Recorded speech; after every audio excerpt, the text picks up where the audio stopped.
Well, guys, Donald Trump has joked about annexing the country of Canada and potentially making it the 51st state.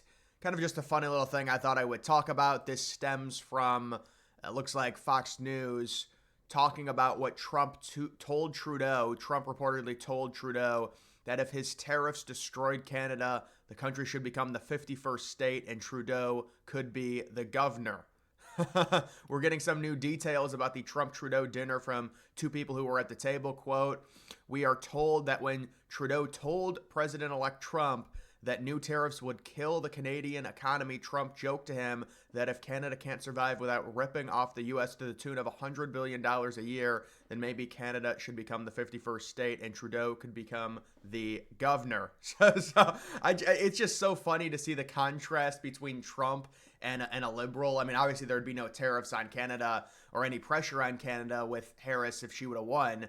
But just like even to say that, it's so much different. But when it comes to something like this, obviously it's a total joke. However, it is pretty funny. You look at all this, potentially the new alignment of the United States, even taking back land taking land in Mexico, taking the Bahamas, taking, possibly Cuba, taking all of Canada, giving Alaska more land. That's very important. A lot of this land up here it's really not livable. It's too cold. Taking Greenland, taking Iceland. I've seen a few different maps. One of them was also with the United States having Australia and Japan. It's just like, listen, you don't want this. Trust me, you don't want this. Now, when it comes to like specific provinces in Canada, I certainly know Alberta is pretty conservative. Saskatchewan is pretty conservative. However, that's a Canadian conservative, meaning it is still more liberal than U.S. MAGA Republicanism. It's going to be more liberal than that, but still it would be interesting to see maybe a few provinces. I think if something like this ever happened, and I don't think it would happen, I mean, there are a few different scenarios. We understand the dynamics between Canada and the United States. Canada is a baby in comparison to the United States. That's why Trudeau understands you have to meet with Trump. I'm sure Trudeau hates Trump. It doesn't matter. It's inconsequential whether you love or hate the American leader. If you are bordering the United States and you want to be considered a legitimate country, I mean, obviously you've got Mexico and the total problems that are happening there. But, I mean, the United States, look at this map. It looks like the United States. I would be interested in redrawing the border with Mexico. Absolutely. And the reason I would do that is because right now, when Trump wanted to build his wall, there were natural barriers in the way. Like there was mountainous terrain to where you couldn't fully connect it. And that would always bother me. So I would say we need to move the Mexico border down. We would give Mexico something or whatever. We would just say we're doing it. There's really not anything Mexico can do about it. But I would move it down so the wall would fully connect going across and there wouldn't be any gaps in it because of the natural terrain. Because right now, if you look at the U.S.-Mexico border, there's gaps because of the terrain. And maybe this is what that would be, moving it down a little bit.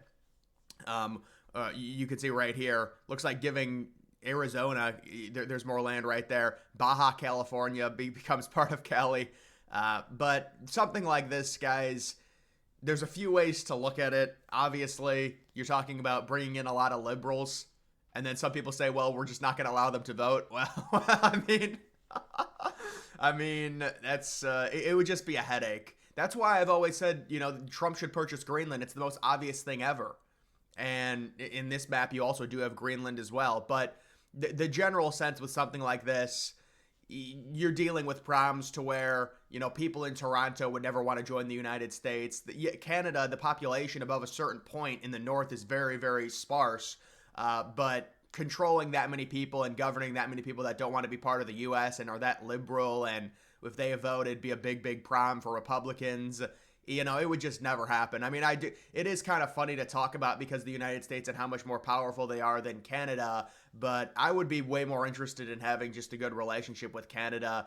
And if something were to happen with Canada, I mean, I think, not that they were on the brink of a huge crisis within their country, but there were some issues when that trucker protest was going on and Trudeau froze just normal citizens, middle-class citizens' bank accounts.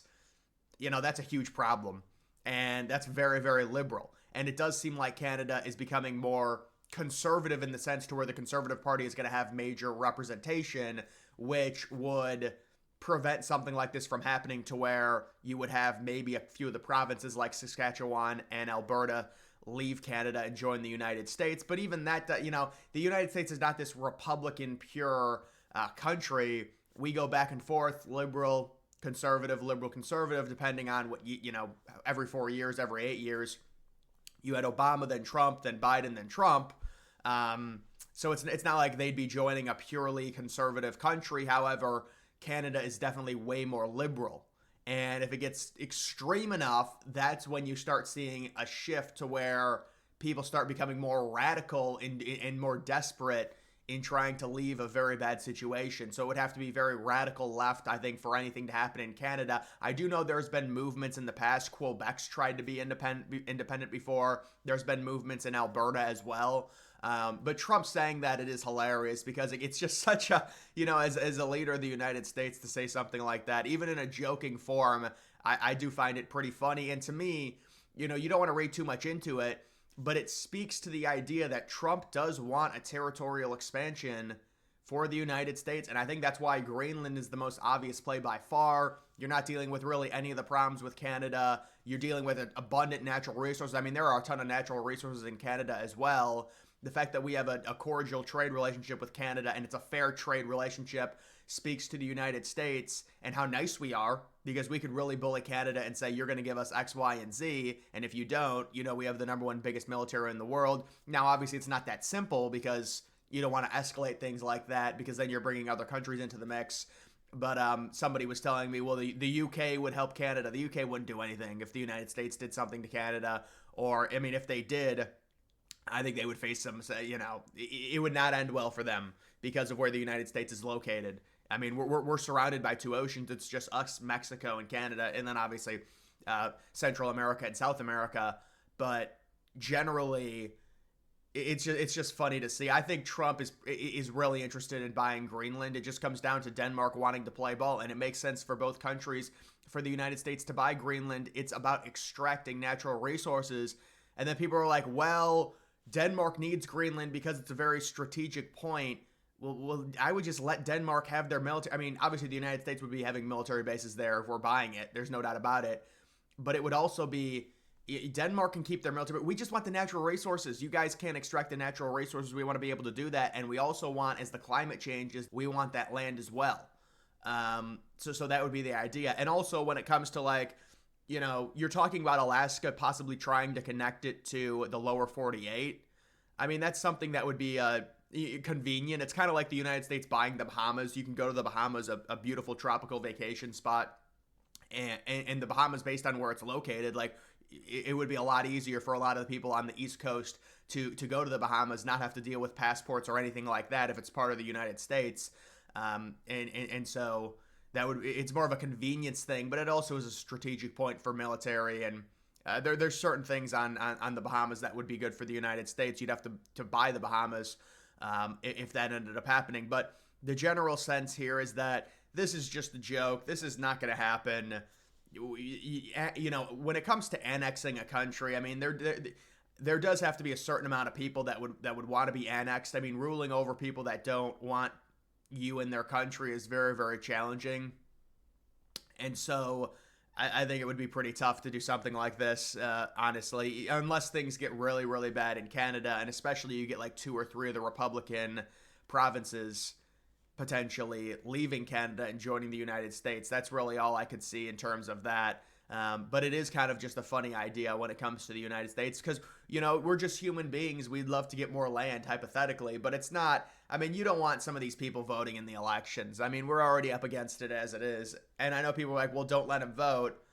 Well, I mean, what would they have, their own little small puppet government? I mean, then you're talking about, you're talking about more of a wartime under government administration puppet government thing. I mean, I don't know about that, man.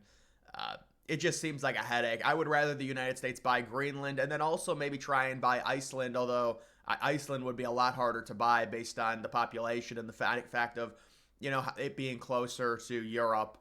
than Greenland. So I think Greenland is the place right now for the U.S., for Trump, if he wants to. It seems like he wants to do it. I mean, obviously this was a joke talking about Canada, but it does seem like there is some credence to Trump trying to expand the United States footprint, and also understanding that, listen, if the United States buys Greenland, everyone, no matter the time, we all look at maps, whether it's 2024, 2044, 2054, you see the United States, it's owned by, or you see Greenland and it's part of the United States. Trump's going to be remembered for that. And I'm sure he would think that would be pretty cool. So, and especially if it ages well. I mean, you're talking about buying Greenland, and then imagine we're able to, the climate changes a little bit. Well, the climate doesn't have to change. You can still extract the resources. It's just a lot harder. But imagine the climate changes a little bit, and Greenland becomes livable, and you're able to extract trillions of dollars worth of resources. If you're Trump, how amazing would that be for your legacy? You're gone. You've been gone for 20 years, and the United States is reaping crazy benefits out of this investment made into buying Greenland. I mean, it is like a very interesting proposal that would probably work out in Trump's favor. I know people are like, well, Greenland would cost $1 trillion. That's totally false. There's no way the United States would spend anywhere close to that on Greenland. There's estimates that say there's around $4 to $5 trillion worth of natural resources on Greenland in total. But you have to understand the time, the effort, the money that it would take to extract all of that. The United States, I think, could buy Greenland for probably around $30 to $50 billion based off of AI calculations and other things. So, I mean, and Trump could swing it if he's able to end the war in Europe, in Eastern Europe. Trump could swing it and say, well, we've been sending 30, 40, $50 billion to Ukraine. Now we're going to make an investment instead and buy Greenland. And liberals will say, well, it's a waste of money. Well, if you're Trump, this is a great investment, and this allows your legacy to live on with an amazing investment that's going to make the United States a lot of money because of the stuff that we're going to be able to extract from Greenland. So to me, this just shows you that Trump wants to expand. It's not going to be with Canada unless something crazy happens to where they go so far left and the Republican provinces want to leave. I don't think it would happen in Canada. I mean, I've looked, you've looked at possibly buying, if you do buy Greenland, you've got Alaska, and then you've got those three really northern provinces, the Northern Territories, Yukon, and then one other one. You could potentially try and buy those to connect Alaska to those, and then also to Greenland. But there aren't a lot of natural resources up in those three northern provinces, believe it or not, in Canada. There's just not. Or not, at least not as much as in some of the southern provinces. But either way, guys, when it comes to this, it's just kind of a funny thing to talk about. That's going to do it for this video. Make sure you follow me on X. Link to that's always in the description.